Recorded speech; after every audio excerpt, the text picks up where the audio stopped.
ababotekeddwa ekirombe ne bafa kuliko watwine dola emyaka 18 ng'abadde mutuzi w'e Kasenge ne Francis Nsoli nga Tonongo Wesolote ng'abadde yakamalina kusatu zokka mu kitundu ekyo. Bano bali basima amayinja mu kirombe kimanyiddwa nga Bison Stone Kwaro.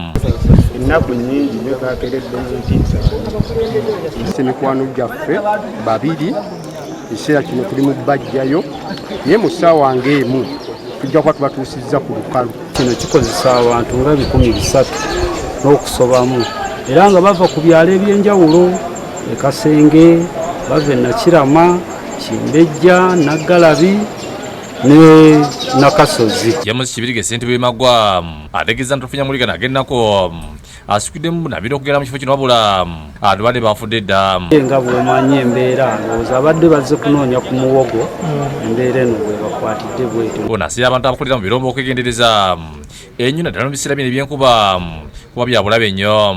Aboteze boogedde ku kianga kino ne basaba abakulembeze gavumenti okusikiramu ku mbeera y'ebirombe embi mu bitundu ebyenjawulo kuba bwana bwe tebasitukidde mu banje bakyafiira obulamu bwabwe. Kira okusosonkera ebintu bino nga bayingira mu ngeri kubanga ekintu bagenda okusosonkera ne bayingira mu mbuku eyo ne baleka ekintu ekiriwa wansi ne babeera wansi eri ne beekweka kubanga ekintu kyangu nnyo okujja ekibabundukira.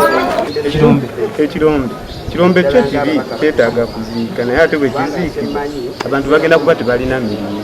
Ebyokwerinda ku kyalo Stephen Bageya asabye gavumenti okwongera mu pulojekiti zaayo ez'okwekulakulanya omuli emyoga n'endala kisobozesa abantu okukola emirimu egitali gya bulabe eri obulamu bwabwe. Emyoga bajja kugulawo abasomesa emisomo nga babasomesa bye basoma tabitegeera naye nga baagala obuyambi ne ssente z'emyoga tebatuukako wansi basobole okufuna enkulaakulana ku kitundu kuba abantu baali badde nga tebafa mu mayinja nga munyonyi wekoledde guli eno abantu baali bakonkolenga ssente z'emyoga.